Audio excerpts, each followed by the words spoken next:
Hello and welcome everyone to the Varsity Tutors StarCourse series, where I think we're all excited to get outside and enjoy this springtime weather. If only we could get over our fear of bees and snakes and spiders and bats and everything else. Well, we're going to do that today. We're going to get some creepy, crawly creature courage. We've got David Mizejewski of the National Wildlife Federation here to tell us why we shouldn't fear those animals, why we should even really learn to love those animals. We can turn that cowardice into curiosity and courage and be ready not to brave the wild outdoors, but just to go and enjoy them. So David's going to talk to you about why you have very little to fear, a little bit, but very little to fear from a lot of those animals. I'm here to tell you, you have very little to fear from David. And what I mean by that is please keep it interactive. He wants to ask you some questions and find out what you know, think, and believe about some of these animals. Use the chat box at the right to answer his questions. And at any time throughout the class, if you've got questions about any of these animals or any others, type those into the chat there. I'll be collecting all your questions. And in the last 10 to 15 minutes, I'll interview David with your questions and we'll get you some expert answers to what's on your mind. Also, make sure you've got a camera nearby. In about a half an hour, we're going to give everybody to take, I guess we'll make it your pick, a spider selfie, maybe a snake selfie, whatever you want to call it. We'll give everybody an opportunity to lean into the screen, take a picture with David, and if you do that and upload to Instagram, you'll be entered to win a membership in wildlife camp with Varsity Tutors and a copy of David's book all about all these exciting animals. So have a camera nearby. Ask and answer questions early and often. We're excited about this class. As you can tell, I'm buzzing with the enthusiasm of a bumblebee. So it's my turn to introduce your teacher for today, David Mizejewski of the National Wildlife Federation. Thanks for being with us, David. Thanks, Brian. I am super excited to be here. I hope you all are super excited to learn about some scary wildlife that really, hopefully, you're going to find out are not that scary. So as Brian said, I'm a naturalist, and a naturalist is just somebody that loves nature, loves wildlife, loves to learn about it, and then, helps other people understand it. And so my goal today is, number one, to get you all to want to become naturalists too, and learn a little bit about some of these really cool animals that live right outside our door in our neighborhoods, and that, might be a little bit scary, but I'm pretty sure that by the end of this, I'm going to convince you that most of these animals are nothing that you need to be worried about. So let's dive in. I want to know from you, and you can put your answers in the chat box, what's an animal or bug or other critter that you've seen maybe in your backyard or somewhere in your neighborhood that made you a little bit scared, or maybe that you wished wasn't there? Go ahead and put your answers in the chat and let's see what you guys come up with. Well, obviously spiders are on the list. That's a picture of a spider that we have there. Let's see, I think maybe we are getting some bees and wasps, and we're definitely going to talk about them. Your brother, no, that doesn't count. Your brother's a mammal, but we're not talking about human animals. We're talking about the creepy crawlies that are out there. All right, so good guesses, and we're going to cover a lot of those. Let's dive in a little bit into what we're going to talk about tonight and the kinds of animals I'm going to hopefully make you not scared of. So we're going to start out talking about those bees and also the wasps. And I'm going to do a little bit of myth busting because I bet you have some myths in your head about bees and wasps. Then we're going to talk about those spiders, which are just awesome. But again, I can see why some folks might be a little scared of them. We're going to talk about bats, really cool flying mammals.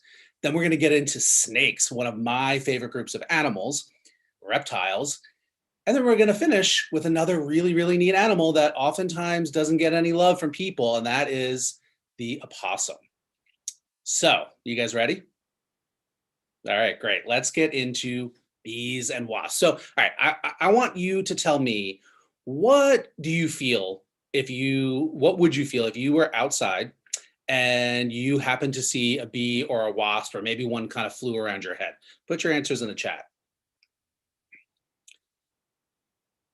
Yeah, some people get a little freaked out when that happens, and that's totally normal. Some of you are pretty brave already. Okay, good. All right, well, let's talk about, all right, great, yeah. So my next question, now that you've thought a little bit about what might be a little scary about bees and wasps, what do you think is the most helpful thing that bees and wasps too, but mostly bees, what do you think is one of the most helpful things that they do for humans, for us people? Yeah, a lot of you are talking about honey, right? Honey is delicious. It's sweet. It's this delicious sugary goo that bees make. And little side note, bees make honey by sucking in flower nectar and mixing it with their saliva, the spit in their mouths, and then they kind of slurp it back out and it turns into honey. So you can think about that next time you're eating honey. It's actually bee spit. So that is true. One of the things that bees do for us is that they do provide this honey. But guess what? It is not the most helpful things that bees do for us. One of the most helpful things that bees do for us human beings is that they are pollinators.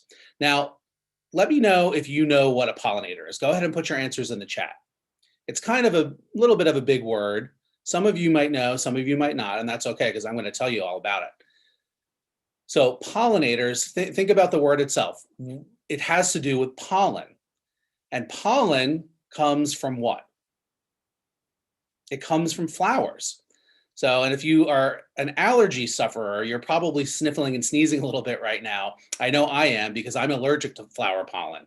But pollen is how, plants basically make more plants. It's how they fertilize the flowers and allows the plants to make the seeds that turn into the next generation of plants. And in those seeds oftentimes are packaged in something like a fruit or a nut or something like a sunflower seed. And those things are delicious foods, not only for humans, but also for all the other animals that are out there, right? Think of all the animals out in nature that need to eat fruits and nuts and berries and seeds, right? It's a lot of different kinds of animals. The songbirds in your backyard, squirrels, lots of other critters are eating those things. And so without the pollination services of bees, we wouldn't have a lot of the food we eat, and neither would all the other animals out there. So how does it work? The bee goes to drink the nectar, which is the sweet sugar water that the flower puts to attract the bee to it. And bees are kind of furry, so they get covered in pollen.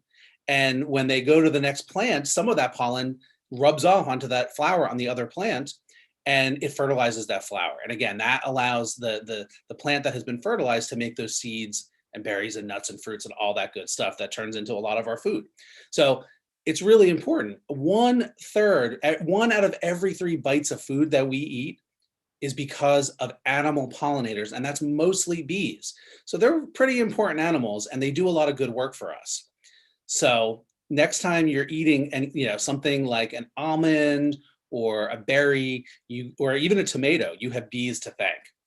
All right, so even though honey isn't the most important thing that bees do for us, that's still a good answer because, again, honey's pretty good. So what can we agree on? I think the most important thing that bees do is pollination. Some of you thought honey. What's something that we can all agree on about a bee? Put your answers in the chat. Think of things that describe bees to you. Are things that make a bee a bee? Okay. Those are some good ones. I'm seeing lots of bees. Bees are black and yellow. Bees make honey. We already talked about that. Let's see what else. Bees have queens and they live in hives. All right, those are all really good answers. But they're not the thing. Those are not the things that actually describe most bees. And that is because we go to our next slide. Everything you think you know about bees is wrong. Now, I'm kind of joking when I say that, but it is true that the things that most of you guys put in the chat, that again, bees are black and yellow, bees make honey, they live in hives, bees sting, they have queens.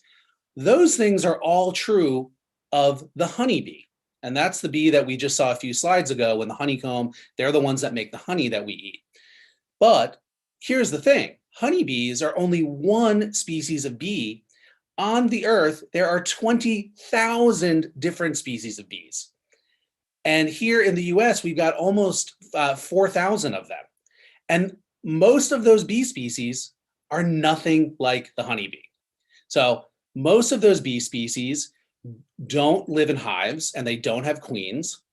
The bumblebees do. The bumblebees are one group of bees that do have queens and do live in hives, but they, just like the honeybees, are actually the exception to the rule in the bee world. So bees don't live in hives, they don't have queens, bees don't make honey. The majority of those 20,000 bee species do not make honey. And that's because they don't live in that communal hive. So let's talk about that for a second. Why do bees make honey? Well, they really don't make it for us. They make it as food for themselves and for their larvae, their babies that are growing inside that honeycomb inside of the hive. And so by making their own food, they're able to feed those babies, they're able to feed themselves throughout the winter so the hive can survive. But for most of the other bee species that don't live in hives, they don't have a reason to make honey because they don't have all of those babies to feed and they don't actually live through the winter with the exception of the queens. So, and like the honeybee queens do. So they don't live through the winter. They actually overwinter as eggs or larvae, and the adults don't need to eat during the winter months. So bees don't make honey as a general rule, and they don't live in hives and they don't have queens. The other thing that most bees don't do, and this is where we're going to get at sort of what's scary about bees. The other thing that they don't do is sting. Now, all female bees can sting. And by the way, most bees out there are females. They don't have to protect that hive and that larva. So therefore, they're not particularly aggressive. You really have to go out and try to squish a bee other than a bee like a honeybee or a bumblebee that live in hives that are trying to be aggressive to protect their nest in order to get it to sting you. So there's lots of really neat things about bees that you would never even know about because most of us only know about that honeybee. And of course, like the slide that we just had up, and maybe we can go back to that slide, is that a lot of bees are not black and yellow either. That's the first thing that we learn about bees, right? Is that they're black and yellow. Well, a lot of bees aren't. You can see that green bee, that's a sweat bee. The black bee there are blue bees, there are red bees. There are bees that are yellow, but they're not that black and yellow striping pattern. So remember that there's 20,000 species of bees, 4,000 right here in the US, and probably a few thousand that are flying around right now in your neighborhood that you didn't even know were bees because you thought they were all black and yellow and lived in hives and made honey.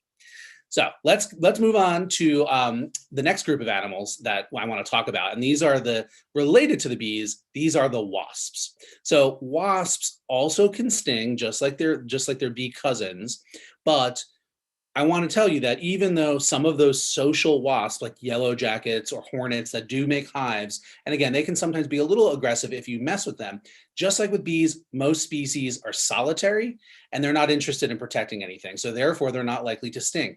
This really cool insect is called a cicada killer.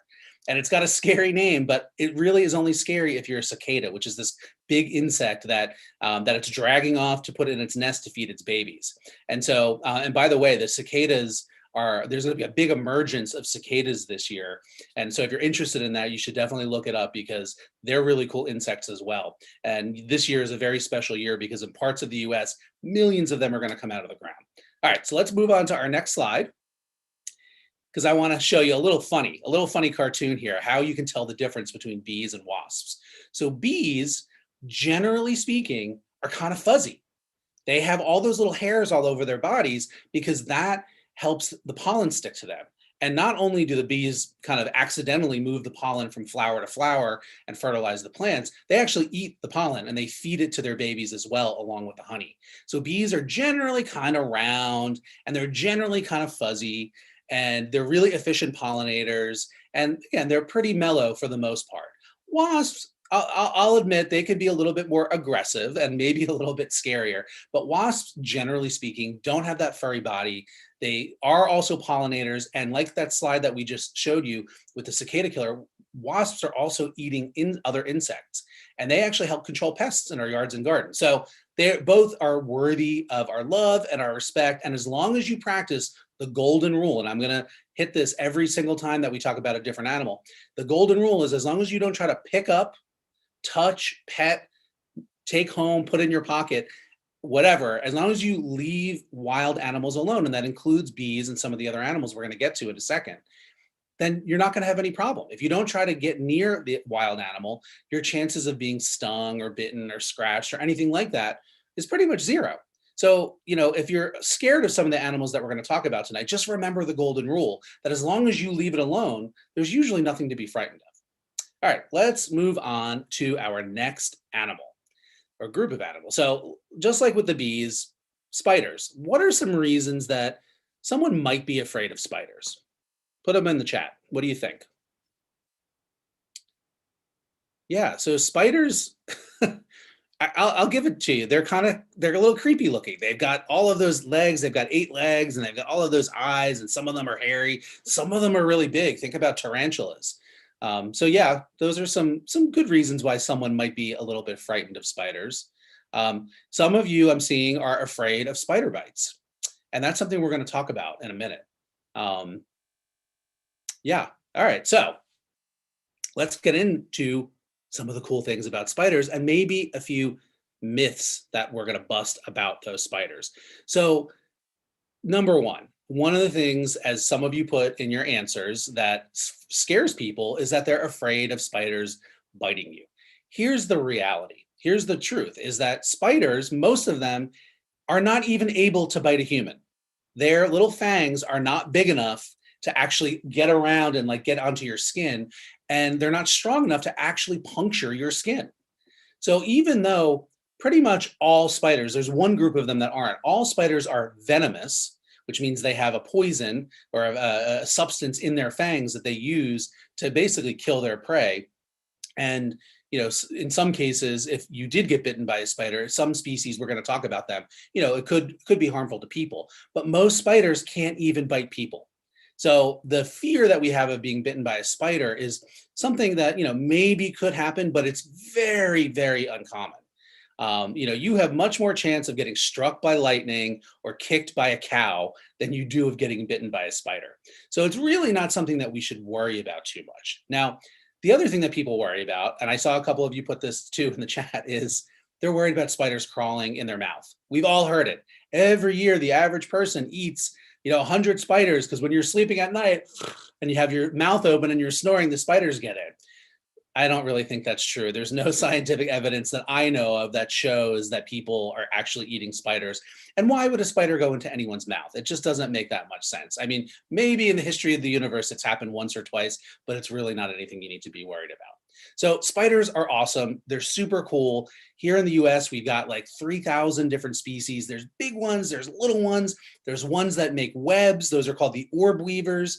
And they're really neat in that some of them, like the really big garden argiope spiders, they actually can weave a little Z shape into their web so that birds can see it, so they don't fly through it and tear the web that the spider needs in order to catch its prey. That's pretty awesome. If any of you have read the book or seen the movie Charlotte's Web, that's where the whole idea of a spider that writes words in her web comes from. It comes from real life garden spiders, argiope spiders, that kind of put the letter Z into their web. Really neat. But then there are other spiders that hunt around on the ground. So those are things like the wolf spiders or even the jumping spiders. Can we see that slide again? The one with the purple flower and the jumping spider?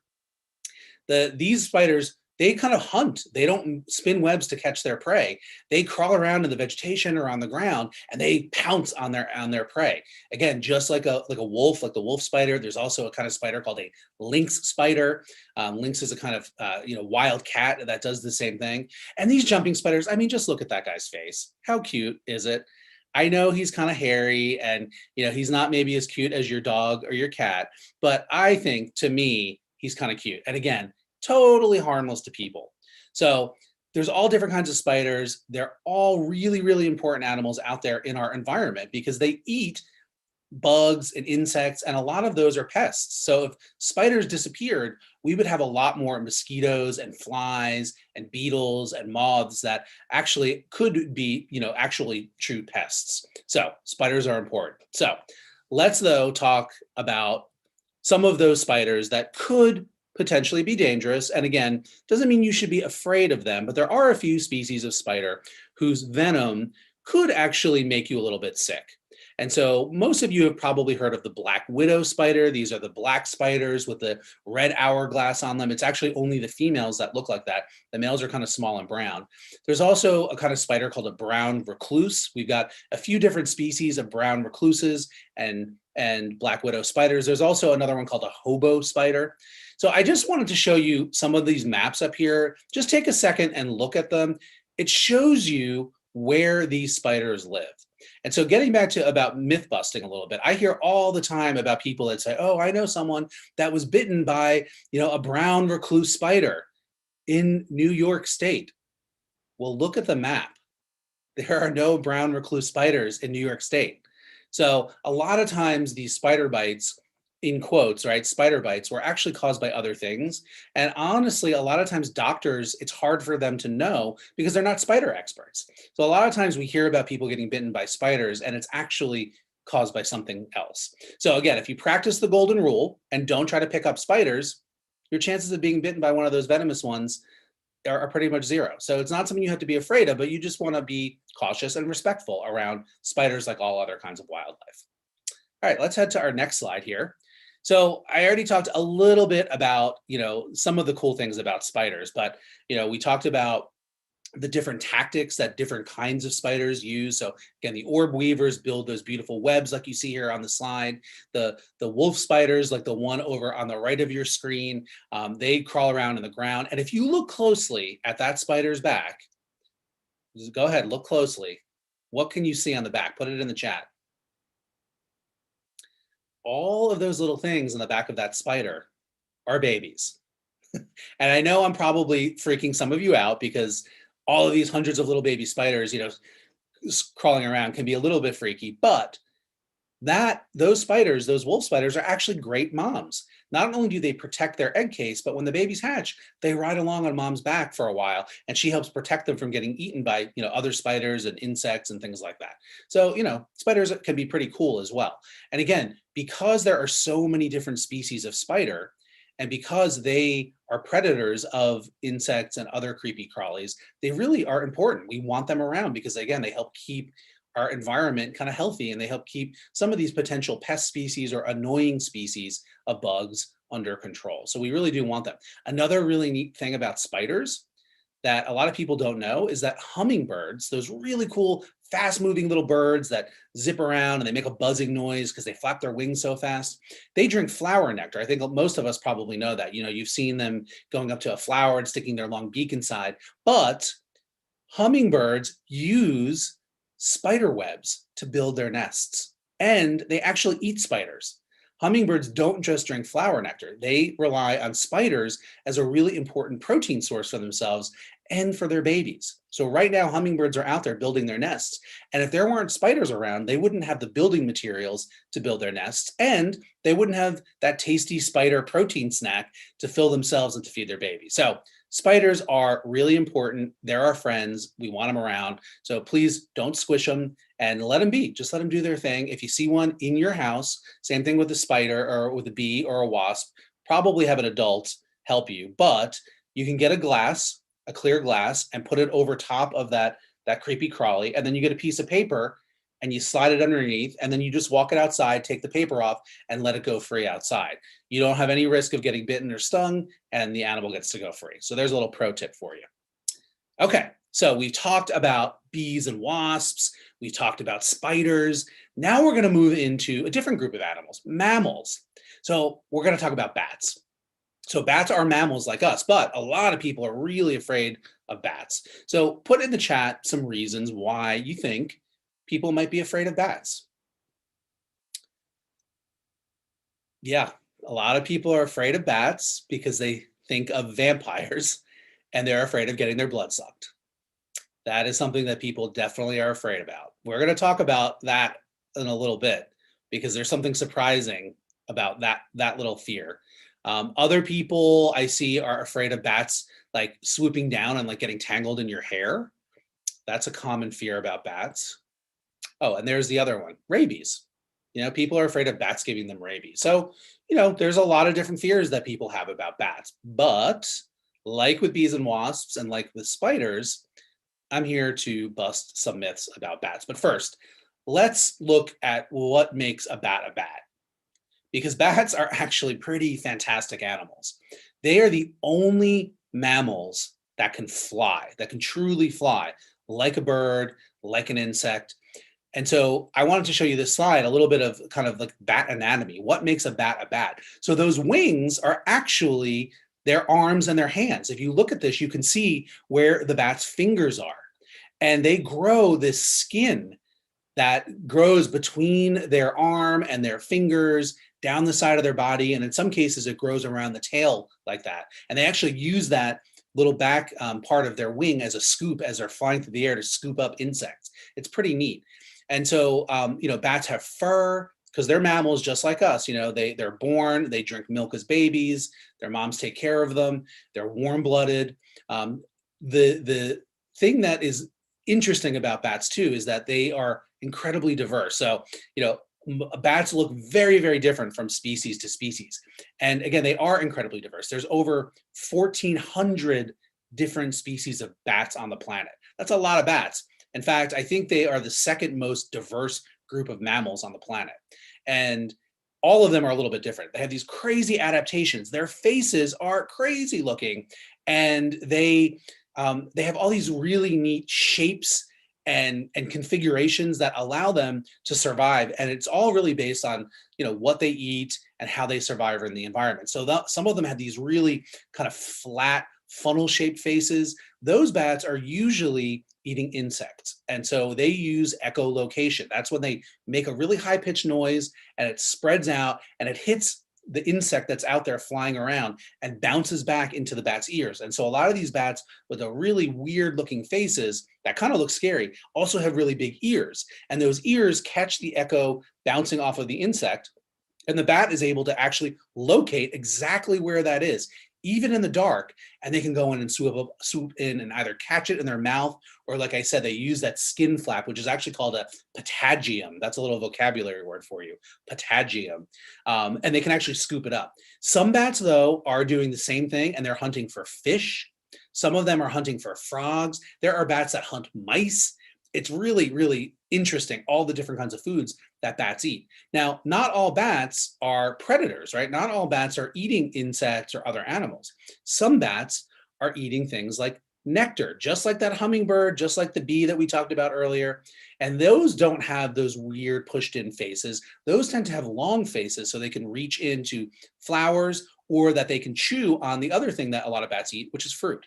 So there's lots of different bats. They're incredibly diverse, and they're also really, really important animals, just like the bees and the wasps. And they have an important role in the environment. And in the case of bats, they're eating literally billions and billions and billions of insects every night. Again, many of which are pests, just like the spiders are doing. And so without that ecological service, without that work that the bats are doing to eat all of those bugs, we would probably be overrun with bugs, and that wouldn't be a good thing. They'd eat all of our crops, they'd get into our houses. So bats are our friends. The other thing that I want to myth bust is the whole idea that bats are going to swoop into your hair. Bats are not going to do that. That probably came about because bats sometimes will swoop low on like a warm summer night if you're out in your neighborhood and the streetlights are on. Maybe you're playing after dark, and the insects are attracted to that light, and the bats come after the insects, and they will swoop down sometimes. And I think that makes people think they're coming after you, but they're really not. And then the last reason that a lot of people are afraid of bats is rabies. Now, rabies is a disease that can make you really sick. But here's the thing.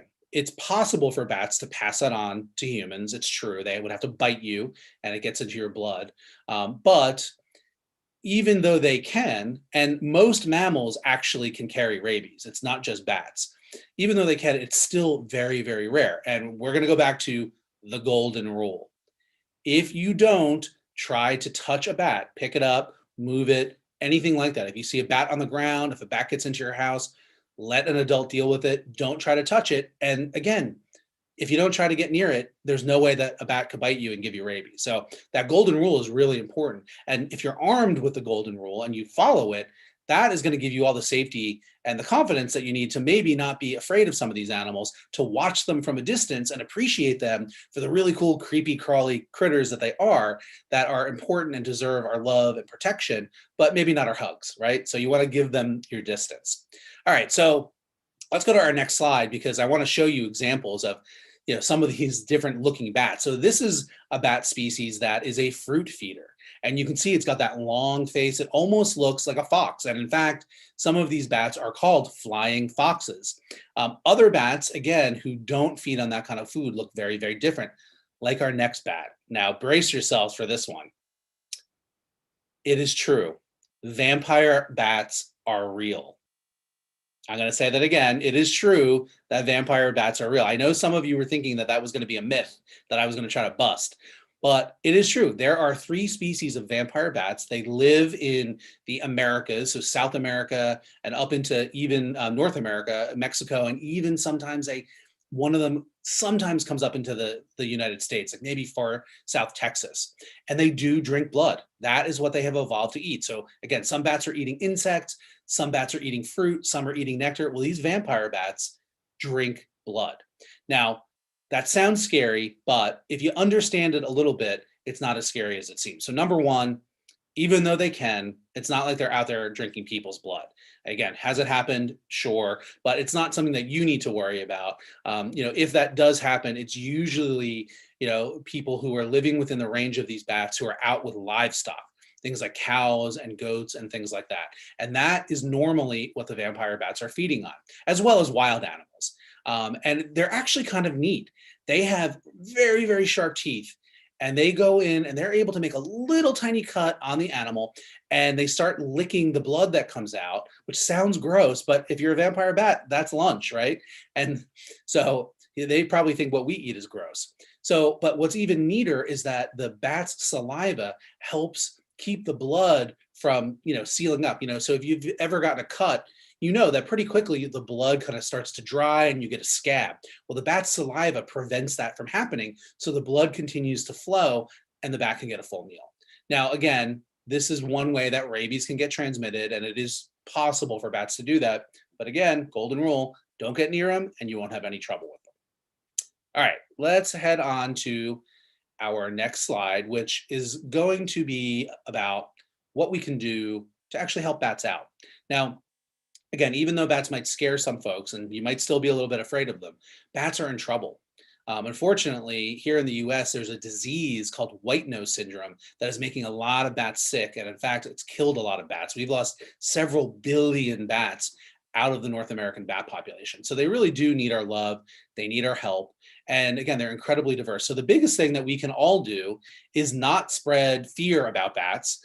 Is just, tell your friends you think bats are cool, because if you tell your friends that, then maybe they'll start to think it as well. Maybe you can teach them some of the cool facts that we've learned tonight. And otherwise, tell your parents to don't spray a lot of pesticides, things, insecticides to kill the bugs in your yard, because that's what the bats are eating. You could even put up something like a bat house. And if you're very lucky and you hang it up the right way, you might actually get an entire colony of bats living right in your neighborhood.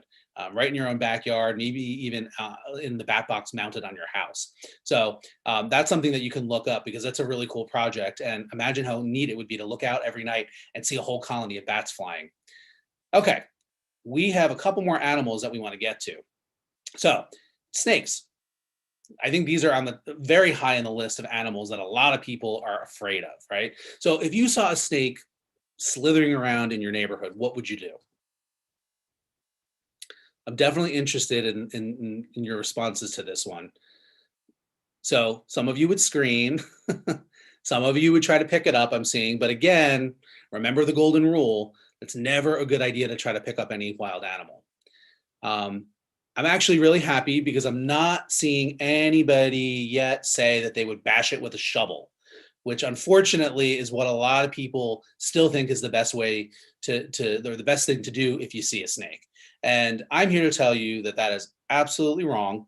And there are much better things that you can do if you see a snake, like step back and watch it and observe it and be like, oh my gosh, this is the coolest thing.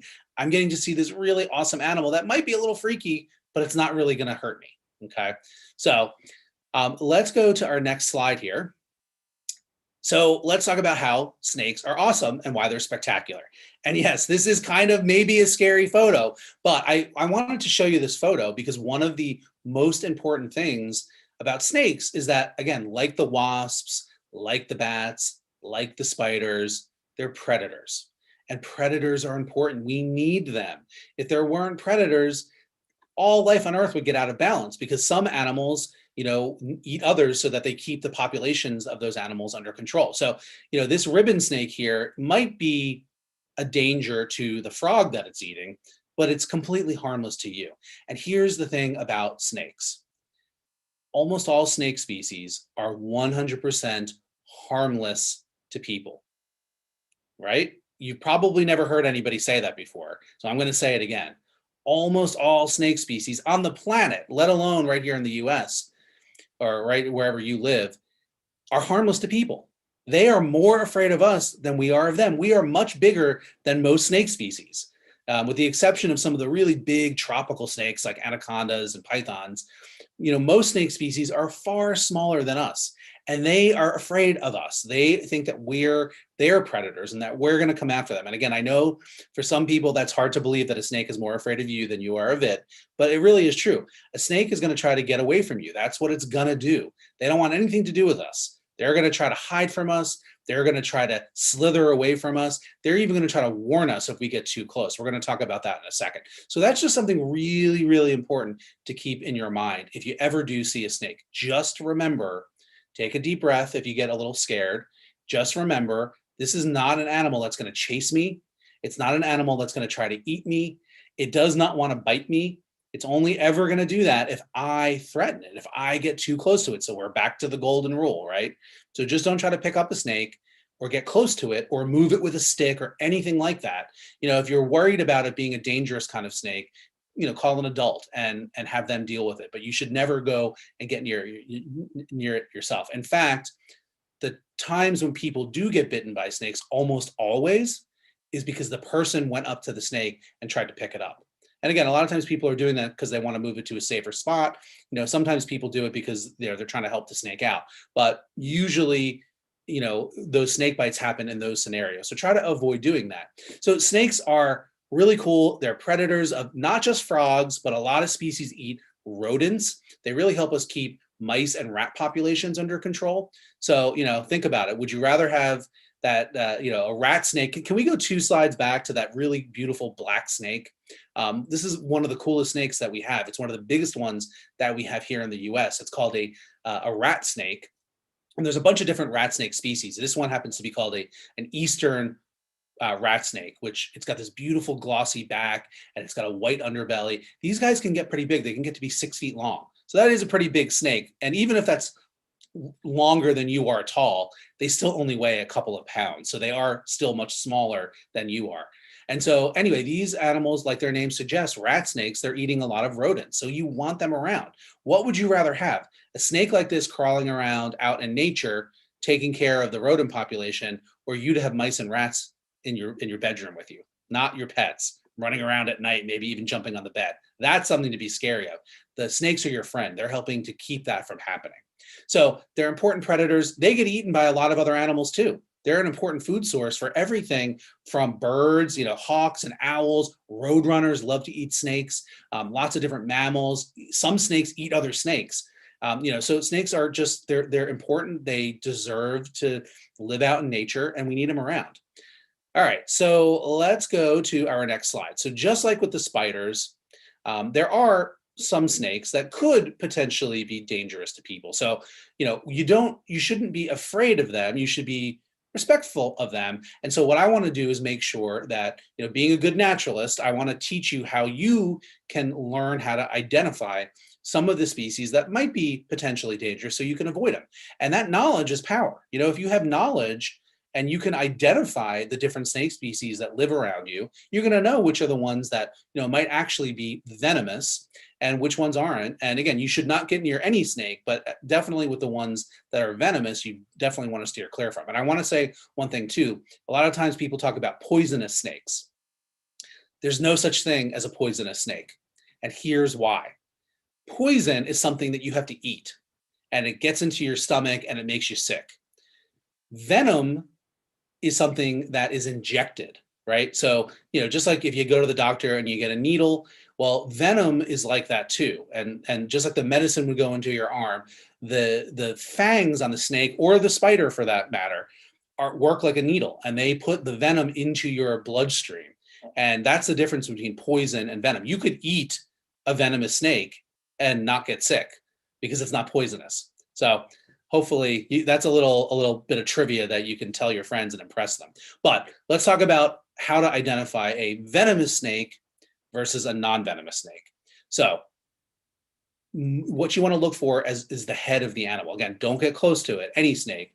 But if you see a kind of a triangular shaped head, if you see that it's got these kind of pits in its face, if you see that the pupil of its eye, that's the black part, is actually like a cat's eye versus round, those are all signs that that is a venomous snake versus a non-venomous snake.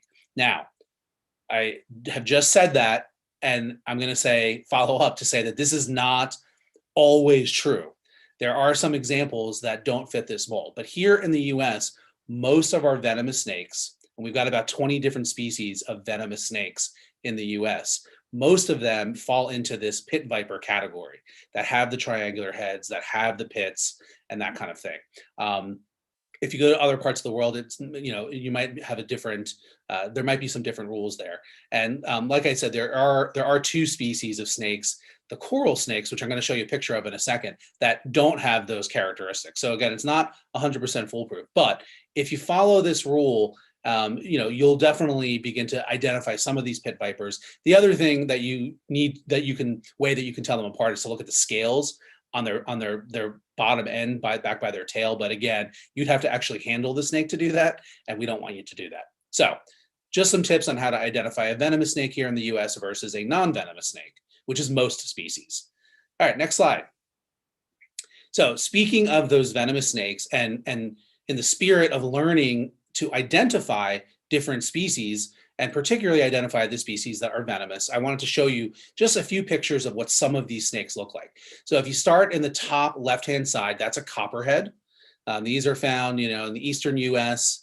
The one on the top right is called a cottonmouth, and you can see why it's got that name. It's got that white mouth, kind of like cotton. The other name for a cottonmouth is a water moccasin, and those are the same kind of snake. It's the same species. Cottonmouth and water moccasin are the same thing. And those are also found in the eastern US, mostly sort of on the southern end of the US.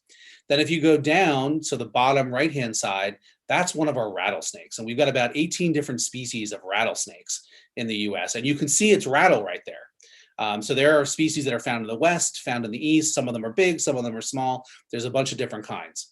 And then the last one is the one that's the exception to the rule. So it doesn't have the triangular head. It's not a pit viper. So it doesn't have those pits in its face that look kind of like nostrils, but they're not. And you can see them really well in the copperhead there, and also on the rattlesnake. The coral snake does not have that. So, and of course, they don't have the triangular shaped head. So the way that you tell a coral snake is by its color. So if you see a snake that has the beautiful striping patterns, and you see that the red and the yellow parts are touching each other, that means that it's a venomous coral snake. And the reason I say that is that there's another species of snake called a king snake that has very similar color patterns, but they're not in the same exact pattern. And so it's hard sometimes to tell the difference. The king snake has the red and the black touching. The coral snake, the venomous one, has the yellow and the black touching. So you can see that on the picture here. So again, don't pick up any snake, and don't get near a snake, and you don't have to worry about these ones. So let's keep moving.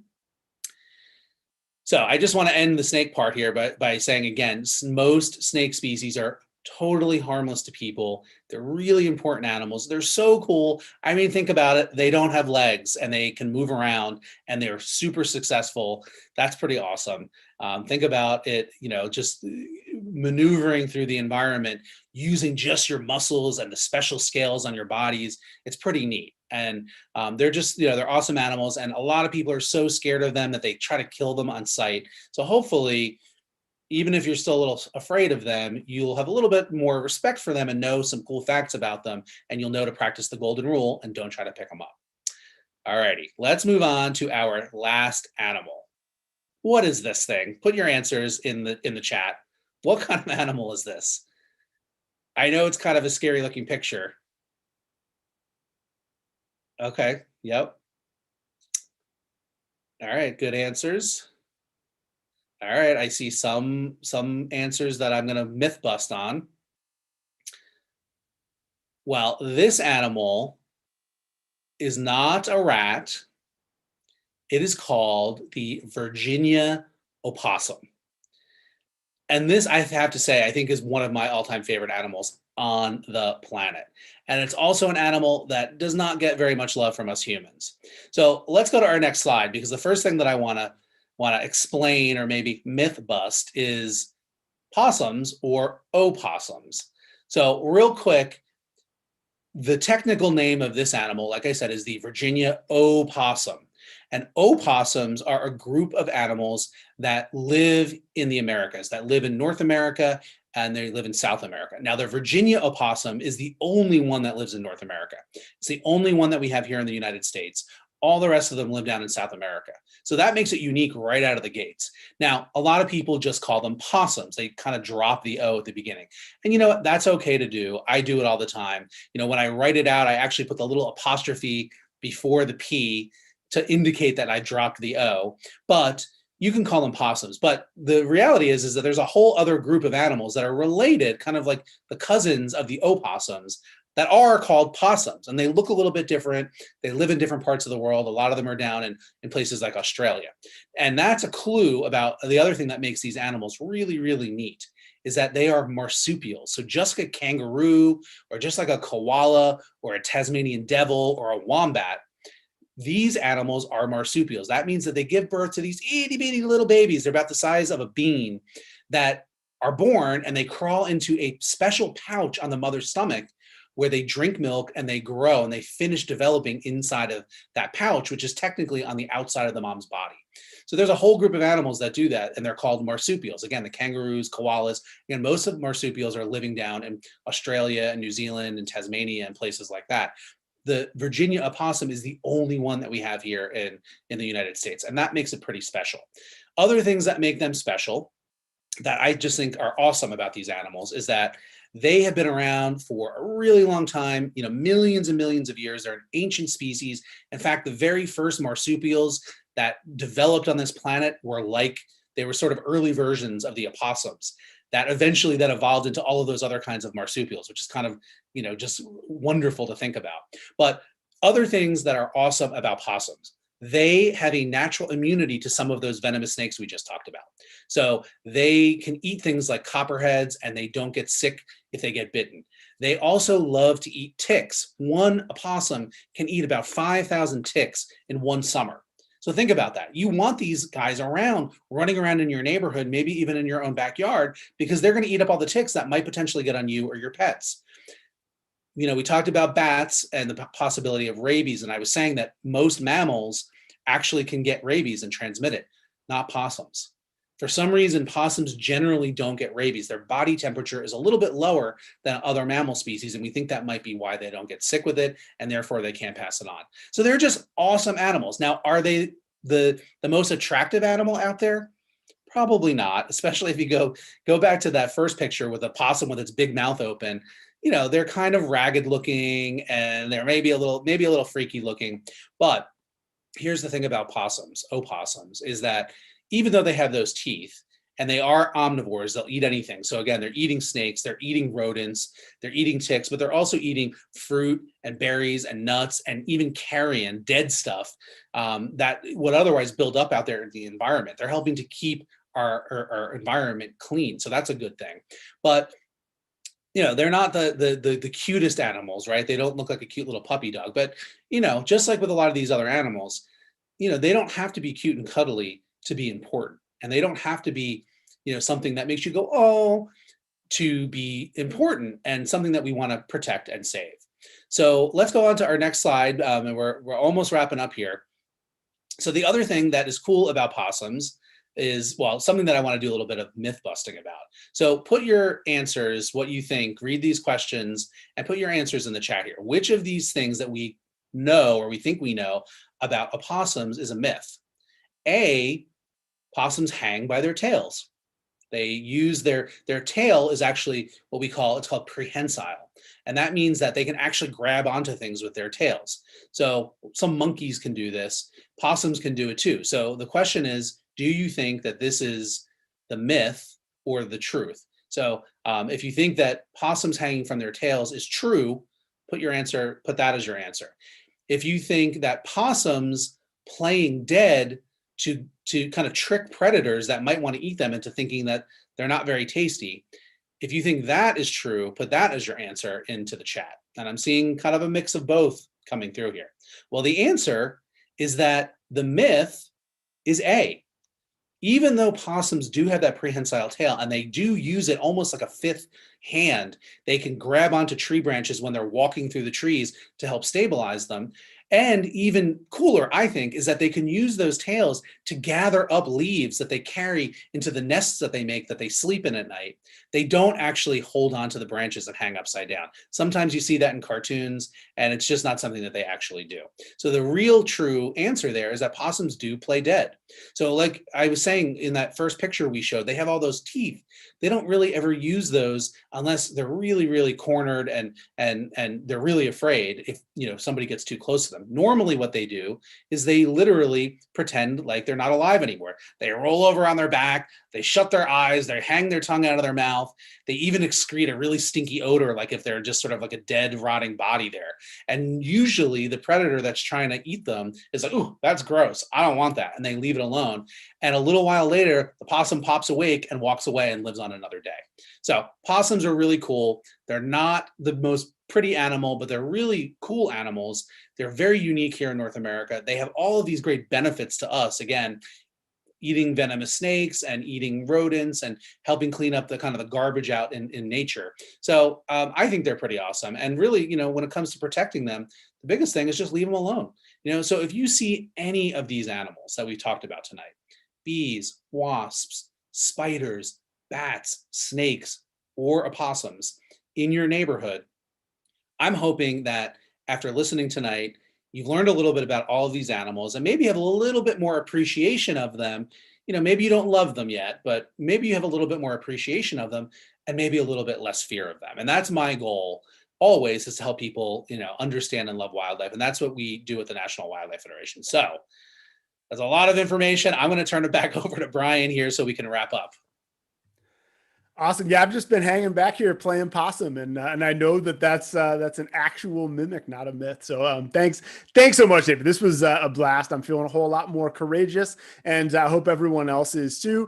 For everybody right now, we got a couple minutes. We're going to be quick. We're going to get a picture in. So if you get those cameras ready, also while you're doing that, if your camera's out and you have any questions for Dave, we're going to do a quick kind of lightning round of Q&A with them as well. If you get those cameras out, remember, if you take a picture with Dave, we'll give you that opportunity to do it in just a second and upload it to Instagram. We'll have the official handles up on the way out. But if you tag the National Wildlife Federation and Varsity Tutors, you'll be entered to win a copy of David's book that will be autographed. So that's pretty cool. And an entry in Wildlife Camp with Varsity Tutors this summer, where you can learn about all kinds of exciting animals and show off what you learned in tonight's class. If you want to learn more about Wildlife Camp, there's a link on your screen. You can click to sign up or to learn more about it. With that, I think everybody's logged into those phones, ready for those pictures. I know if I'm posing, I'm playing possum in my picture, but you've probably thought about which animal you want to mimic. David, let me turn it back over to you, and let's get those pictures. Yeah, if I had to pick an animal that I wanted to mimic or kind of be like in real life, I think it would probably be the possum. Like I just was saying, they're just the coolest animals. I think they're so weird looking and they're so amazing and they do really cool things. Snakes are pretty cool too, though. So I don't know, maybe I would be a snake. But I think, any of these animals that we talked about tonight are just really cool. And like I said before, I hope that you guys are going to go out into the world and try to protect and respect these animals and tell all your friends to do the same thing. All right, awesome. Well, I can promise that I'll do that. Hopefully, everybody else will. You don't have to tell me twice to stay away from snakes, I guess. But I'll know I'm doing the right thing while I do that now. So, hey, I know we've covered a ton. People have been asking a lot of questions. I want to get at least a couple answered here. Probably the most common one, David, was people were saying, okay, I don't have to be afraid of spiders. I don't have to be afraid of snakes. I don't have to be afraid of possums, bats. What should I be afraid of, or which animal are you personally most afraid of? So, I don't think there's really any animal that we should be afraid of, right? I think, especially in North America, there's not many animals that pose a threat to us as long as we follow that golden rule. And I think, a little bit of fear is a good thing. Like, don't be so unafraid of any of these animals that, again, you want to go up and get close to them. So I don't really think there's any animal that you really should be afraid of. Just leave them alone. Alligators and bears and things like that. Don't take selfies. If you're out in nature and you see them, just stay back, watch them from a distance, and appreciate them. I am not really afraid of most animals, but I have to say I'm a little grossed out by worms. I've never gotten over my gross out factor with worms. I think it's because my big sister used to chase me with earthworms when I was a little kid, and I'm scarred for life. And yet you became a naturalist. There's some, I don't know if there's a connection there, correlation, causation, but it may have had an effect. So maybe we should say thanks to her right now. Yeah. I'm not sure. Hey, one other question that came up a lot, this one's near and dear to my heart. I heard a couple of people ask this one in the chat, you may have seen too, is, we know we don't have to be scared of bats. Bats are really cool. But if a bat gets in our house, and this actually happened to me one time, what's the best way to get them out? Great question. Yeah, and I did mention that too. So here's the thing. Like I said, you don't want to get near the bat. So if you can, well, number one, talk to a grown-up. Don't ever try to deal with this yourself if you're a kid. Talk to a grown-up. Best thing that you can do is try to shut any doors and kind of confine the bat into one room, and then open up the window in that room. Or maybe it's a room with a door that goes outside, right? Open up some access so that bat can find its way out. Shut the door, leave it in there, and don't go in. And generally, the bat will find its own way out. And so you want to leave it a few hours and go in cautiously, shut the door behind you so it can't get out into the other part of the house.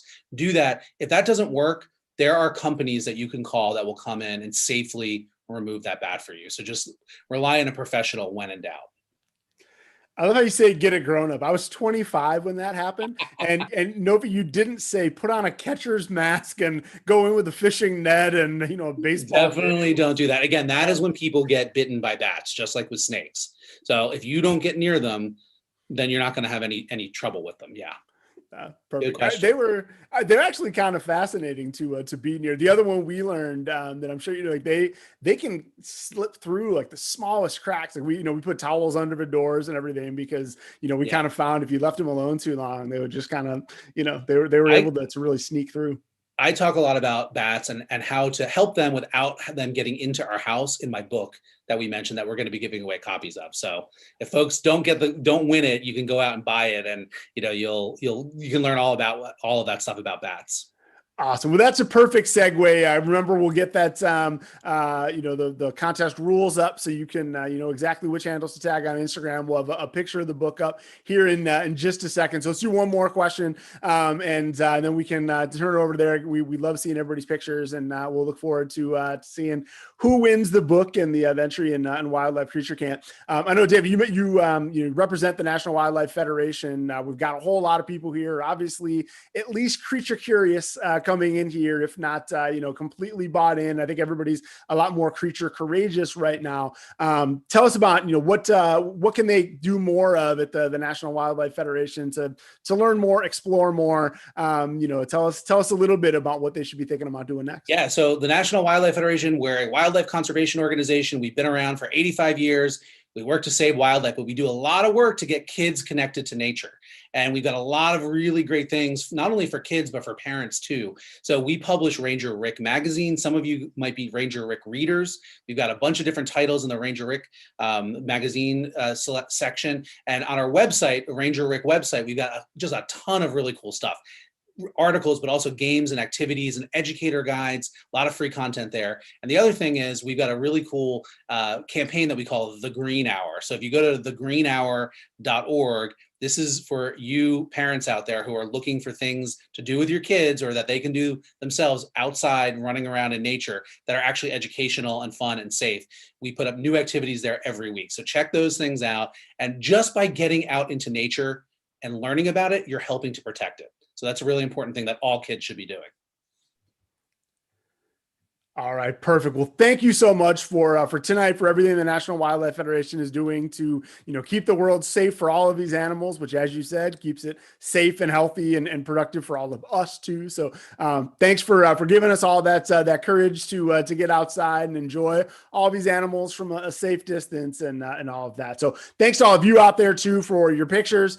We always go right to Instagram after these classes to check out how much fun you guys were having with classes, with the class. Thanks for all of your questions and enthusiasm and participation. The chat was was flying tonight, much like some of these animals. So huge thanks, everyone. Thanks, David. As promised, here are those contest rules on the way out, so you know exactly who to tag to get entered to win that book that's up there on the screen and an entry in on Wildlife Camp this summer. Again, there's that link on the screen if you want to learn more about it, or even just register in case you don't win. So huge thanks to everyone. We got more exciting classes coming up soon, so we'll see you back here shortly, and wish everybody a great night.